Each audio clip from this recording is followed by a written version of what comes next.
Hello, REALTOR University Master of Real Estate students. In this video in the series, REALTOR University LibTips, a series where we present common student research scenarios and provide quick and easy solutions, we will cover how to begin a literature review search for the RE600 Capstone course project. In this course, students need to conduct a literature review, which requires an in-depth coverage of the scholarly literature on the student's topic of choice.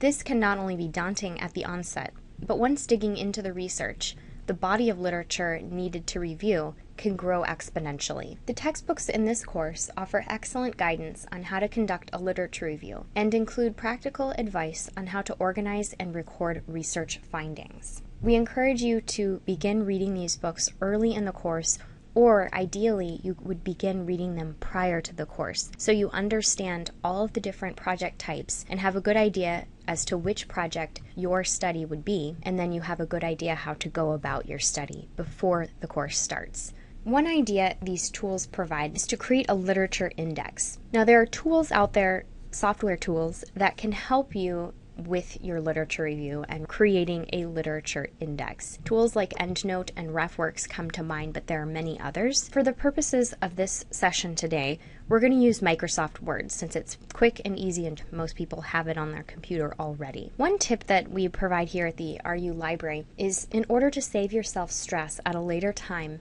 make sure to get all of the citations for the articles you find formatted in APA 6th format as you discover literature to use in your project. It's really frustrating and kind of a painful process to pull together and copy and paste a little bit of information about the articles, and then the last week of class having to scramble to try and pull everything together into APA format. If you're putting it in that format as you go, it will be a lot easier and a much more streamlined process for you. The books for this course also have a couple great suggestions. One is to record searches and search processes that you conducted with each research session, as it will make it easier to reproduce your search process at a later time. Oftentimes in my research process, I found that I saw an article and I didn't think it was relevant, so I ignored it, and then I continued to search, read other articles, and so forth. Finished that research session, and then the next day realized, that one article that I ignored, that actually would be relevant to my research paper or process. And now I can't remember how to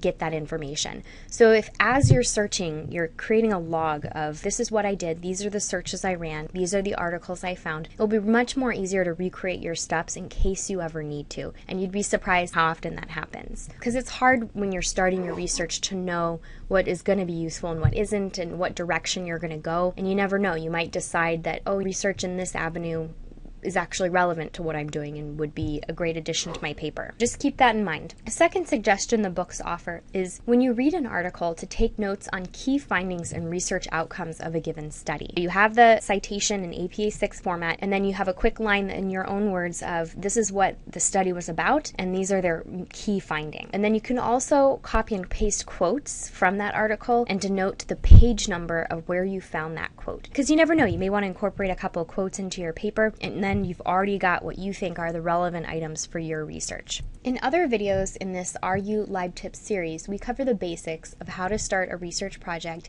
and use the ProQuest database. We will pick up where those videos left off at, the point where you have already identified search keywords, run a search on ProQuest, and are looking at an article. Here's an article that I found for my thesis. And one thing that you'll find when you read a lot of studies is that they actually conduct literature reviews themselves, and they will cite other relevant research within their research.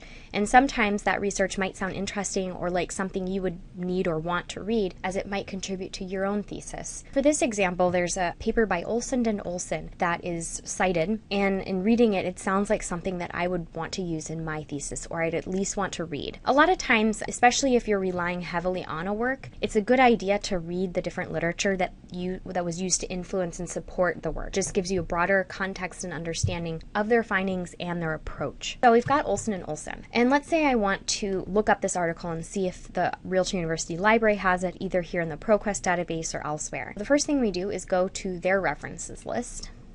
and we scroll down to Olson and Olson right here. Now I want to find this article. This process that I'm showing you is called citation chasing. Basically, you're looking at the citations of an article that you like and using that as a way to find more resources and articles. It's another way to research. In previous videos in this LibTip series, I've shown you how to use search words and a thesaurus and search through journals individually. But another way to find sources is when you find an article that you like or that's really useful, to use the citations in that article to find more relevant and useful articles. And this is actually often a great way to expand your research and references and such. So I'm going to copy and paste this into my notes for the day.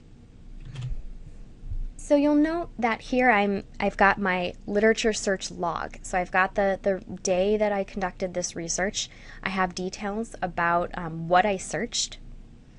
I have the citation in APA 6th here for this current article.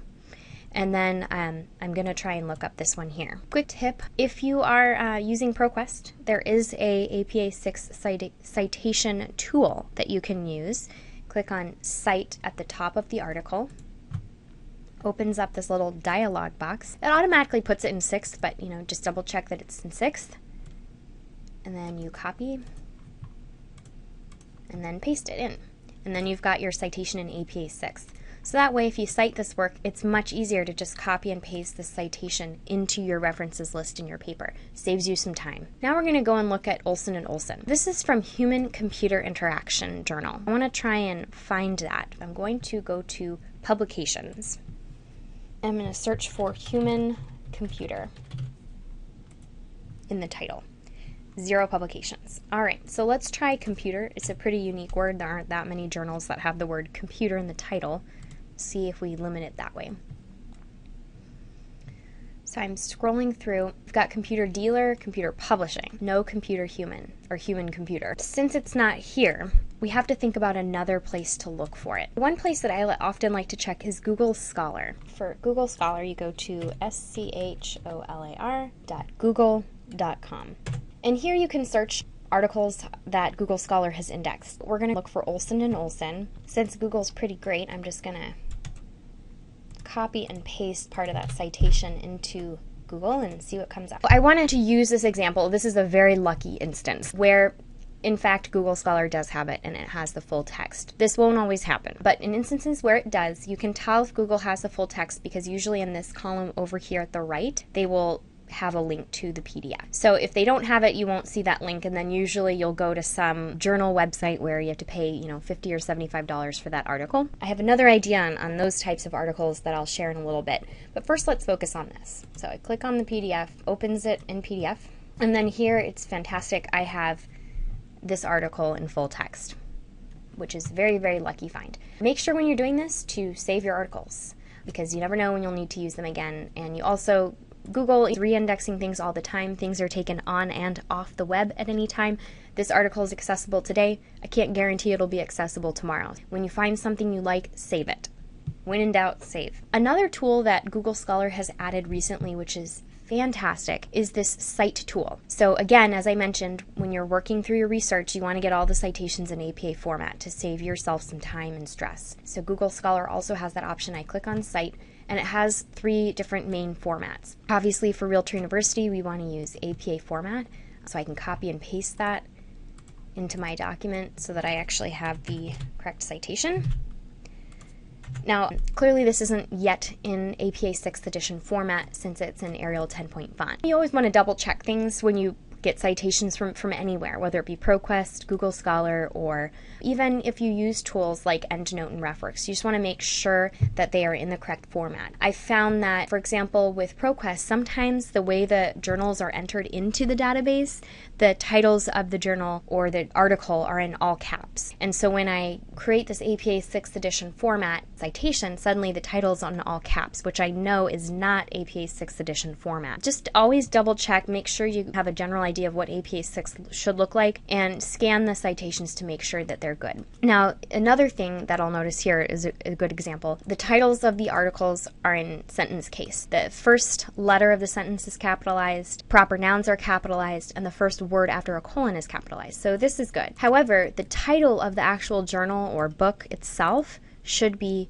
in title case. Here, interaction is lowercase. It actually should be uppercase. You just want to be able to double check everything and make sure it looks good. Getting back to the instances where you don't find the journal in ProQuest and there is no full text version available for free in Google Scholar. That is a time when I recommend contacting the REALTOR University Library. There's an opportunity or a chance that we might have the article in our print collection and we could scan it for you, or even though we have a very limited budget, we might be able to acquire the article for you. If you need something for your RE600 Capstone project and you can't find it, that is precisely the time when you'd want to contact the REALTOR University Library and see if we can't help you out. Another thing I want to mention, I said earlier that you'll want to save articles, download the PDFs, save them to your computer when you can, so they're easier to access. You never know, you might be referring back to them several times. One tool I want to mention that's free is Google Docs. So I believe you have to have a Gmail account or set up a Gmail account to use Google Docs. As you know, creating a Gmail account is free. And if you have another cloud-based tool or document management tool that you use for work or for your own personal